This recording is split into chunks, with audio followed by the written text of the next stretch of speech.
Assalamualaikum warahmatullahi wabarakatuh. Waalaikumsalam warahmatullahi wabarakatuh. Selamat pagi, salam sejahtera bagi kita semua. Yang saya hormati seluruh tim penggerak PKK dari kabupaten dan kecamatan. Yang saya hormati Pak Budi Suharsono selaku narasumber yang hari ini sudah hadir. Terima kasih atas kehadirannya semua. Saya lihat dalam keadaan sehat walafiat. Semoga kita semua terhindar dari segala mara bahaya dan wabah penyakit yang sedang mendera kita. Dan kita doakan semoga negara kita segera terbebas dari COVID-19. Amin. Bapak Ibu sekalian, hari ini memang hari yang sangat istimewa karena kita tidak bisa bertatap muka secara langsung. Tetapi kita mempunyai kewajiban untuk tetap mengadakan pleno bulanan yang sudah kita rencanakan. Begitu banyak persoalan-persoalan yang sedang terjadi di tengah-tengah kita, justru di keadaan yang tidak menentu seperti ini, banyak sekali terjadi kejadian-kejadian yang tidak kita harapkan justru ada. Misalnya, laporan KDRT semakin meningkat, kriminalitas semakin meningkat. Kemudian ada juga kejahatan seksual juga mulai meningkat. Ini hal-hal yang harusnya menjadi tanggung jawab kita bersama, terutama PKK selaku pemberdayaan kesejahteraan keluarga. Seperti yang kita tahu bersama, terutama ibu-ibu, itu adalah pelaku tata laksana rumah tangga yang paling utama. Saya tidak bisa kemudian berpura-pura menafikan kehadiran laki-laki, tetapi memang tata laksana rumah tangga biasanya hanya ibu yang memegang kendali. Tapi hari ini di tengah kita stay at home, ini mau tidak mau sudah harus mulai ada kolaborasi antara ibu dan bapak untuk melaksanakan tata laksana rumah tangga secara bersama-sama. Ini kita upayakan untuk mengendalikan hal-hal yang tidak kita inginkan terjadi. Satu sisi, protokoler kesehatan untuk pencegahan COVID-19 ini belum tuntas kita laksanakan. Muncul lagi sisi yang lain, yaitu hal-hal yang sudah saya sebutkan sebelumnya. Ini yang tidak kita harapkan. Tapi selaku Ketua Tim Penggerak PKK Kabupaten Jombang, yang pertama adalah saya berharap sekali seluruh kader PKK bisa menjadi penggerak utama untuk bisa mengawal terlaksananya protokoler kesehatan pencegahan COVID-19 di daerahnya masing-masing. Saya yakin semua kader sudah paham apa itu protokoler kesehatan pencegahan COVID-19. Tapi yang saya perlu tekankan adalah kita semua harus meningkatkan kepekaan, kepedulian, dan solidaritas. Ini senjata utama kita saat ini. Kita tidak bisa mendengar lagi kata-kata bahwa ada penolakan penguburan jenazah penderita COVID-19. Ini tidak boleh terjadi di Jombang. Ini yang tidak boleh terkikis. Solidaritas kita harus tetap ditingkatkan. Justru pada saat seperti ini, kita harus bisa bergandengan tangan, mengeratkan hubungan kita sesama manusia. Ini penting, ujian bagi kita semua. Apakah kita nanti bisa lulus menjadi manusia yang dianggap beradab atau tidak? Ini adalah saat-saat itu. Sisi yang lain, kita juga mempunyai tanggung jawab berat terhadap keluarga. Apa yang terjadi setelah pasca COVID-19 ini? Apakah kita nanti akan menjadikan keluarga kita menjadi yang kuat atau semakin hancur? Ini tergantung bagaimana kita berkolaborasi di dalam tata laksana rumah tangga. Mulai dari hubungan antara orang tua dan anak, hubungan kita dengan masyarakat. Hari-hari ini kita baru menyadari betapa pentingnya ilmu-ilmu PKK yang selama ini sudah kita dapat.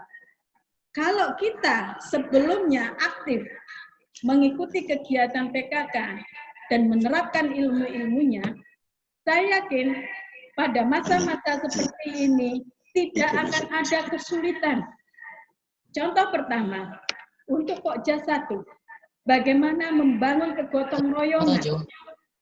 Tribina itu harusnya menjadi senjata utama kita untuk bisa melewati masa-masa seperti ini. Pokja 2, pendidikan. Bagaimana ibu-ibu bisa memberikan pendidikan kepada anak-anaknya. Melakukan survival life, misalnya pendidikan-pendidikan UKM. Bagaimana menyiasati kondisi yang seperti ini untuk bisa aktif berproduksi di dalam kegiatan ekonomi. Apalagi Pokja 3, gizi, makanan sehat, KRPL-nya. Saya yakin ini sangat berguna ilmu-ilmunya. Dan saya yakin yang tidak meneruskan KRPL-nya menyesal hari ini. Kenapa tidak dipelihara terus? Dan yang terakhir Pokja 4 tentu saja yang berhubungan dengan kesehatan. Saya yakin ilmu-ilmu yang sudah didapat sangat bermanfaat sekarang. Ini adalah masa-masa kita untuk bangga menjadi kader PKK. Ini adalah titik balik kita untuk nantinya bisa meningkatkan kualitas PKK sebagai sekali lagi ruang pendidikan ibu-ibu rumah tangga. Ini yang harus kita pegang setelah nanti pasca kondisi COVID-19 ini, pandemi COVID-19 ini berakhir, kita juga harus mulai memikirkan bangkitnya PKK sebagai ruang pendidikan. Bukan tidak mungkin kejadian pandemi seperti ini akan terulang kembali. Entah 5 tahun, 10 tahun yang akan datang, kita tidak pernah tahu apa yang terjadi ke depan. Ini juga harus kita sadarkan kepada semua orang, ilmu-ilmu di PKK sudah harus diterapkan sesuai kebutuhan, terutama untuk hal-hal yang seperti ini. Mudah-mudahan kita semua dapat selamat dari masa pandemi COVID-19 ini. Cukuplah sampai hari ini di Jombang hanya 3 penderita, jangan nambah lagi, semua dalam keadaan sehat walafiat. Sepanjang kita bisa menerapkan ilmu-ilmu PKK, saya yakin kita semua kuat menghadapi cobaan ini. Terima kasih. Semoga semua bisa menjalankan ibadah, puasa, dan sampai menuju hari kemenangan dalam keadaan lancar dan diridhoi oleh Allah Subhanahu wa Ta'ala. Terima kasih. Wassalamualaikum warahmatullahi wabarakatuh. Terima kasih. Saya kembali. Baik, berikutnya saya silakan kepada Pak Yudi untuk memberikan materi. Monggo Pak Yudi. Terima kasih ibu-ibu semuanya. Assalamualaikum warahmatullahi wabarakatuh. Waalaikumsalam. Luar biasa. Luar biasa pagi ini. Saya cukup bangga ini. Baru kali ini ibu-ibu PKK Jombang mengajak Zoom dengan saya. Dan ini kesempatan luar biasa. Dan saya melihat memang wajah ibu-ibunya walaupun liburan seperti ini, liburan yang dipaksa ini masih tetap sumringah ya, walaupun saya lihat ada sumpek-sumpeknya ini ya. Tapi harapan kami Bu, bahwa ini adalah masa-masa paling indah untuk bisa dekat sama keluarga. Mungkin di beberapa saat kita merasa kurang nyaman. Bahwa di rumah, itu terutama bapak-bapak ini ya, yang tidak biasa di rumah, itu beban Ibu. Beban tersendiri bagi bapak-bapak kalau di rumah. Ya, serba salah, turu di seneni, gak turu katina ngendi, ya, delok anak sinau sumpek, ya sebetulnya beban semuanya gitu ya. Tapi saya lihat ibu-ibu masih tetap semangat dan ini mendorong saya untuk bisa lebih baik dari panjenengan semua. Nah Ibu, pagi ini saya punya beberapa slide yang mungkin bisa nanti kita diskusikan bersama. Saya juga terima kasih kepada Ibu Wabub, Bu Rambah, ya, yang tidak bosan-bosannya ngundang saya ini ya. Walaupun sajane lek ikono gablok-gablokane ya. Tidak cocok di gablok ya. Tapi ini tidak bisa jarak jauh. Masih ada. Okay. Saya kemarin memang rencana mau ke sana, tapi kok lama-lama katanya keluar kota harus di apa itu? Ya di karantina. Bisa kita bayangkan saya ke Jombang harus 14 hari, terus pulang ke Probolinggo 14 hari. Jadi saya bisa-bisa rioyo di karantinaan. Tapi Ibu, lepas dari itu semua, saya kepingin berbagi sedikit saja ini. Nah, mungkin kalau dengan ini, Ibu-ibu bisa melihat, cuman sebentar saja, saya menggunakan materi membangun kebersamaan keluarga. Ya gitu loh Pak. Nah ini justru kesempatan kita 24 jam kali sekian hari bertemu dalam satu rumah, satu keluarga. Ini adalah kalau kita benar melakukan bondingnya, ini nanti akan setelah masa ini menjadi keluarga yang kuat. Kalau kita nggak benar, KDRT meningkat. Nah, ini bahaya. Nah, makanya saya berharap ini bulan ini kita isi yang penekanannya nanti Pak Yudi di situ, gitu Pak. Ya, makanya saya ambil judul itu membangun kebersamaan keluarga menghadapi pandemi corona. Jadi di sini juga sudah nanti saya gambarkan bagaimana kepada anak-anak yang sekolah, terus pada anak-anak yang masih kecil, pada remaja. Jadi intinya semua kita coba ambil hari ini Bu. Jadi sambil nanti monggo kita tanya jawab, ya lebih fleksibel saja nanti hasilnya gitu loh. Jadi ini tadi sudah saya buatkan gitu loh. Nah, ya memang susahnya satu Ibu, kalau punya anak SMP ke atas, Ibu sama Bapak ini enggak nututi pelajarannya. Makanya Bapak, maka pelajarannya itu adalah melakukan bonding saja lah di rumah. Enggak usah lah ngomong pelajaran, tapi bagaimana membangun ikatan antara Bapak, Ibu, dan anak gitu Pak. Enggak usah pelajaran yang lain-lain gitu loh Pak. Saya sendiri loh Pak, ini justru kesempatan dulu saya terlalu permisif dengan anak saya toh. Kalau misalnya pagi sudah ngelipat selimut aja kan jarang dia lakukan karena saya sendiri merasa ya sudah kasihan karena buru-buru ke sekolah dan sebagainya. Tapi hari ini saya berani memaksakan, ayo coba diperhatikan, betul toh Pak? Ya. Ini kan kesempatan emas untuk Bapak Ibunya melakukan kegiatan seperti ini. Pak Yudi Ini Bu, ternyata gini, yang selama ini kita permisif itu juga ada dampaknya gitu loh. Dampaknya lebih banyak negatif gitu, makanya sekarang nggak boleh dilakukan ya kan Mbak? Nah, betul Ibu. Dia kalau bisa meyakinkan bahwa hal seperti itu bisa saja terjadi walaupun pada anak-anak kita yang kelihatannya alim di rumah. Iya. Betul kan Pak Yudi? Betul Bu. Tanggungannya, ini tanggungan semua ketua tim penggerak PKK kecamatan untuk menyampaikan ini. Ingat, hati-hati, selama masa pandemi ini sudah terjadi peningkatan justru kriminalitas meningkat, KDRT meningkat, kemudian kejahatan meningkat, terutama pada pernikahan. Ya. Ya, gimana Pak Yudi untuk memberikan tipsnya supaya ibu-ibu ini, tim penggerak PKK kecamatan ini bisa menimbulkan atine kader-kader ini loh supaya sebagainya. Ya. Mana Pak Yudi? Memang sebetulnya pendekatan awal itu pendekatan keluarga dulu. Ya semua orang kan tidak mau dituduh atau walaupun sudah melakukan kejelekan, dituduh jelek tetap tidak mau kan. Nah ini permasalahannya. Jadi ya pendekatannya memang tidak bisa langsung, karena kalau kemarin langsung pasti orang tuanya menolak. Dia akan bilang, anakku di oma api kok gitu. Karena memang banyak anak-anak itu terbalik. sebetulnya lebih baik anak itu di omah nakal atau rotok-rotok gadik begitu dibanding di Jopo gitu. Jadi kita kan terbalik, anak-anak di rumah diharapkan baik sehingga di Jopo tidak karu-karuan, itu kita tidak tahu gitu. Nah, pemahaman yang ini nanti bareng-bareng, maksudnya komunikasi awal bagaimana kita sering ini kalau anak demikian maka nanti kamu seperti ini. Jadi ada satu take and give yang harus diberikan ke anak. Ya misalnya anak bermain game, itu dikasih batasan waktu.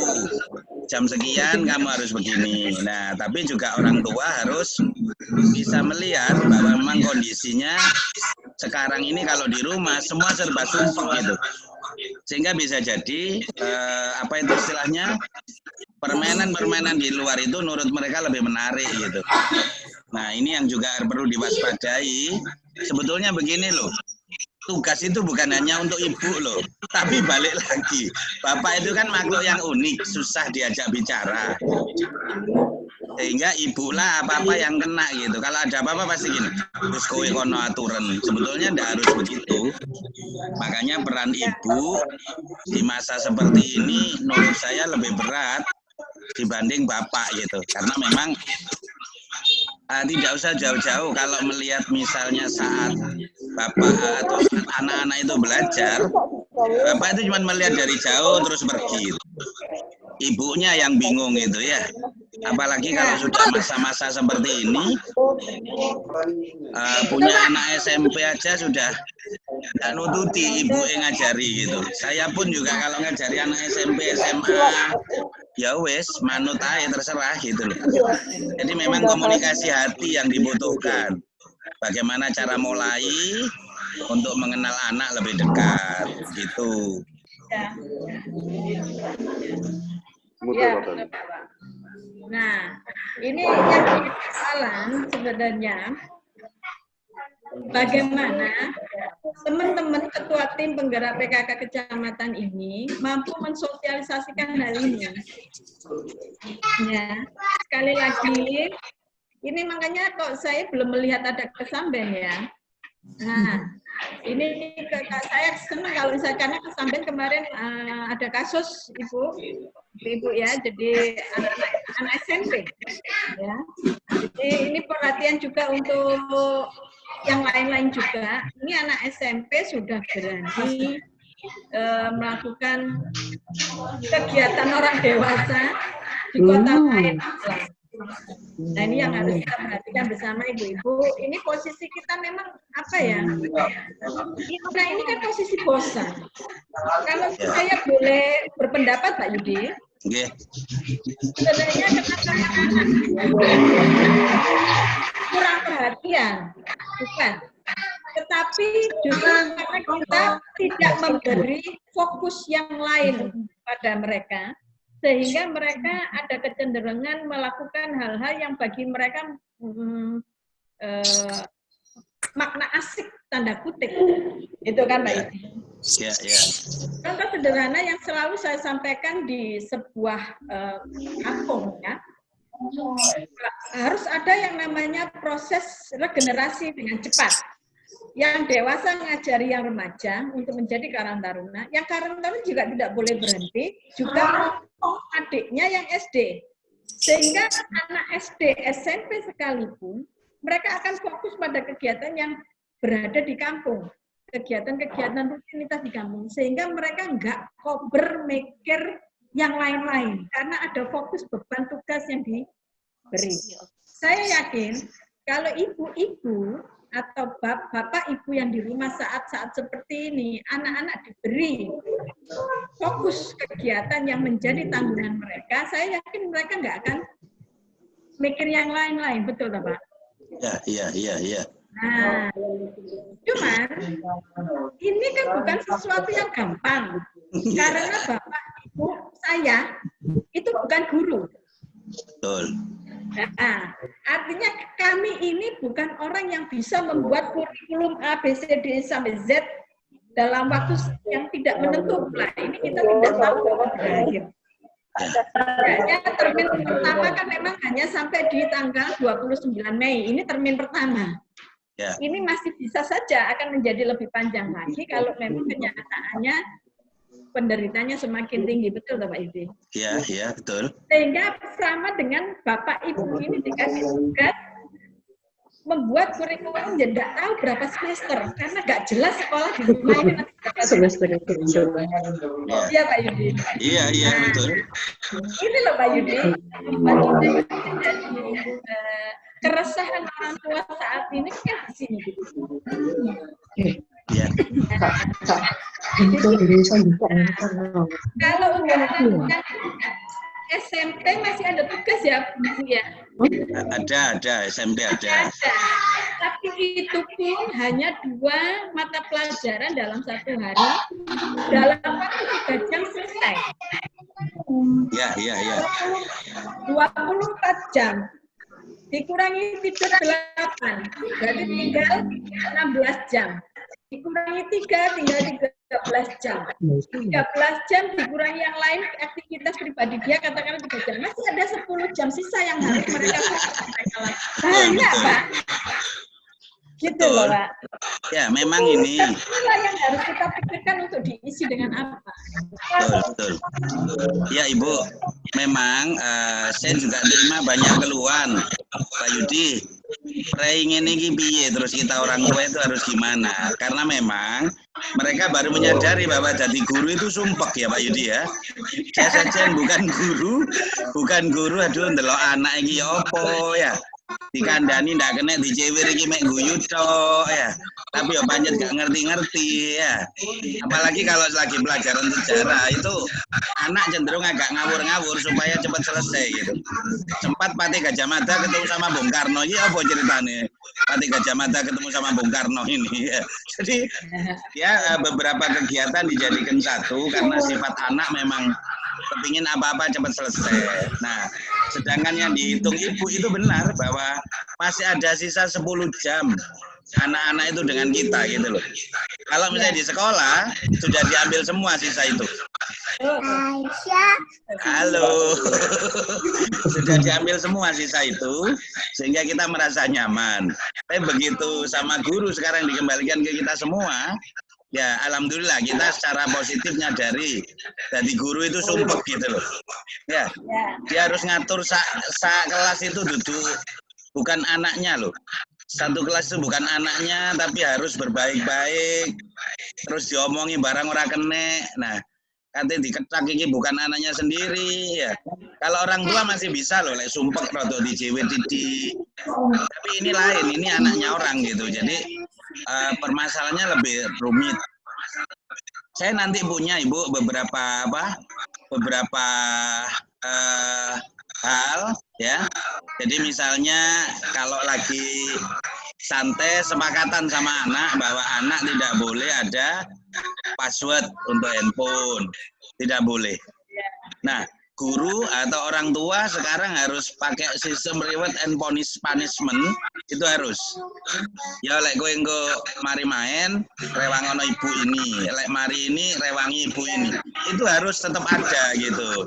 Karena di sekolah ternyata begitu. Awas ya yang enggak mau begini. Jadi ternyata sekolahan itu lebih rigid menggunakan reward and punishment. Nah, kita tidak gitu loh. Makanya harapannya nanti Ibu, kalau misalnya kita bisa melakukan ini dengan baik, ya insya Allah ada perubahan positif lah. Karena begini juga, seperti kasus yang Bu Rambah katakan, itu juga kita susah loh ngomong sama orang tua, apalagi masalah maaf ini, masalah seksual itu kan tertutup di keluarga. Hampir semua keluarga tidak pernah ada yang membicarakan. Bahkan untuk nama-nama itu saja diselewengkan gitu loh. Bahkan kalau misalnya, oh ini maaf, ini namanya burung dan lain sebagainya, sebetulnya itu juga tidak bagus gitu. Katakan saja, misalnya maaf, kenapa ini namanya kemaluan? Karena kalau kelihatan orang kamu malu gitu. Dan ini adalah hal yang terbesar dalam hidupmu, kalau kamu sampai malu itu sudah tidak bagus. Nah, hal-hal seperti itu perlu diungkap gitu. Tapi kembali lagi untuk orang-orang Indonesia ini masih masih tabu. Makanya kesepakatan saja, nanti kalau lagi kita bercerita atau ibu-ibu cerita sama keluarga, ya kalau enggak bisa langsung biasanya sambil guyon, itu enak. Ya balik lagi, ini terutama gini, peran bapak kalau ini penting. Berapa bapak yang biasanya suka guyon di rumah? Kebanyakan bapak-bapak itu relatif kaku kalau suruh bicara. Ke anak itu ya. Oh ada bapaknya, ya. Bagus saya kayak gini, ya. Bapak itu memang. Iya, betul, Pak. Bapak itu memang susah bicara sama anak, makanya bapak harus bisa bicara gitu. Cocok ya, atau begini Bu, ada yang menarik loh. Anak nomor 2, laki-laki, itu enggak bisa deket sama bapak. Ini yang perlu disadari. Kalau punya anak nomor 2 laki-laki, itu susah sekali komunikasi sama bapak. Maka bapaklah yang harus mendekati anaknya. Enggak bisa anaknya dipaksa mendekat. Kenapa mereka susah bicara? Karena wataknya sama. Boleh dicek kok. Anak kedua itu wataknya sama persis dengan bapak. Laki-laki atau perempuan? Laki-laki. Kalau perempuan Bu, nempel banget sama bapak. Kalau anak nomor 2 itu perempuan, itu nempel banget sama bapak. Bahkan enggak ngerungu suaranya bapak itu digoleki. Itu bedanya. Tapi kalau anak laki, itu menjauh. Enggak bisa mendekat. Bahkan lek kata bapaknya koyo kate nantang gelut ae. Jadi kalau punya anak laki-laki nomor 2 tidak bisa dekat sama bapaknya, ibu yang bisi bapak. Jangan dibilang, ya apa anakmu gak gelem manut nang aku, enggak bisa. Karena wataknya sama Bu. Bahkan kalau sudah besar, sak nomor sepatunya bodoh. Ini yang perlu dipahamkan bahwa sebetulnya bukan masalah apa-apa. Kalau watak sama itu enggak bisa jadi satu. Bahkan jenengan kaget, sak DM-DM-nya bodoh loh. Begitu DM, kayak bapakmu kon niku le wis kasep pisan ya. Sudah lama itu. Jadi kalau ada anak nomor 2 sama atau enggak bisa deket, itu betul. Jadi jangan terlalu dirisaukan. Nah, yang terpenting sekarang Ibu seperti yang dibahas Bu Rambah tadi, memang ini tugas kita bagaimana mulai mengkomunikasikan hal seperti ini ke anak-anak. Ya, jangan sampai terutama untuk ibu-ibu sendiri. Penggerak PKK Kabupaten Jombang, Bu Rambah, semangat dalam situasi yang seperti ini. Kita semangat untuk memberikan suatu informasi kepada tim penggerak PKK di kecamatan maupun di desa dengan harapan dapat tetap eksis menindaklanjuti apa yang harus dilakukan oleh tim penggerak PKK, yang mana peran dari tim penggerak informasi-informasi yang positif. Nah, sehubungan dengan kasus dengan adanya COVID-19 ya, di mana ternyata sangat signifikan. Orang takut dengan corona. Kasus tindak kekerasan terjadi penurunan. Tetapi masih ada beberapa yang terjadi, yaitu kasus pelecehan seksual atau pencabulan, yang mana kemarin kebetulan sampai melibatkan kabupaten tetangga, yaitu di Mojokerto. Di Jombang ternyata dia seberangnya ke Mojokerto. Nah itu, alhamdulillah tapi sudah terselesaikan dan ini sudah ditindaklanjuti. Pendampingan kita lakukan. Begitupun kemarin ada kasus baru Bu, orang Mojokerto di Jombang. Nah, jadi sudah kita kembalikan juga ke Mojokerto. Jadi remaja yang kebetulan kegiatan terjadi di Jombang, kita dampingi, yaitu ternyata seorang remaja itu perempuan bisa dibohongi ya istilahnya itu. Selain dia dilecehkan, pelecehan seksual, sepedanya dibawa kabur. Nah, itu. Ini dia. Nah, untuk itu orangnya orang Mojokerto. P2TP2A Kabupaten Mojokerto. Nah, sehubungan dengan hal itu kami menghimbau kepada seluruh masyarakat tetap untuk waspada. Dalam situasi seperti ini kita waspada selain dari untuk pencegahan kasus corona ini, juga waspada karena anak-anak ini dalam situasi berlibur ya, di libur sekolah tetapi belajar di rumah. Kenyataannya anak-anak tapi masih ada yang keluyuran. Nah itu, untuk itu kami menghimbau orang tua untuk lebih waspada. Anak itu akan main kemana, upayakan berikan kegiatan yang positif di rumah, itu yang paling penting. Ya, yang positif di rumah apapun ya, contoh belajar memasak bareng ibunya, atau mungkin bertanam, menanam lombok. Nah itu, anak sehingga dia asik dengan keluarganya, itu harapannya. Mudah-mudahan dengan adanya di balik adanya kasus corona ini memberikan dampak positif, remaja tidak banyak keluar rumah. Harapannya seperti itu, sehingga tidak banyak yang ke nongkrong di kafe dan sebagainya, sehingga dia akan betah di rumah. Nah, untuk itu orang tua diharapkan memberikan suatu kegiatan yang positif. Itu yang kami harapkan. Kegiatan positif bermacam-macam yang bisa dilakukan. Yang penting adalah adanya ikatan sosial, ikatan parenting antara ibu dengan anak. Nah itu ada ikatan batin ya. Bagaimana anak itu harus dirangkul, disayang. Itu kesempatan yang sangat baik dengan ada kasus corona ini, bisa mendekatkan antara ibu dengan anak, antara orang tua dengan anak. Usahakan makan bersama, ngobrol bersama, ceritakan apa yang dia inginkan dan kita bisa memberikan masukan apa yang bisa kita mampu berikan. Nah itu yang paling penting. Itu mungkin Ibu Ketua Tim Penggerak PKK, mudah-mudahan apa yang dilakukan penggerak PKK ini memberikan bagi kita semua semangat dan perlu dicontoh dengan baik oleh OPD-OPD yang lain sehingga informasi tetap berjalan kepada masyarakat, terutama hubungannya dengan tim penggerak PKK. Baik, Bu Nur. Ya, matur nuwun atas bergabungnya semua Ibu yang ada di sini pada hari ini.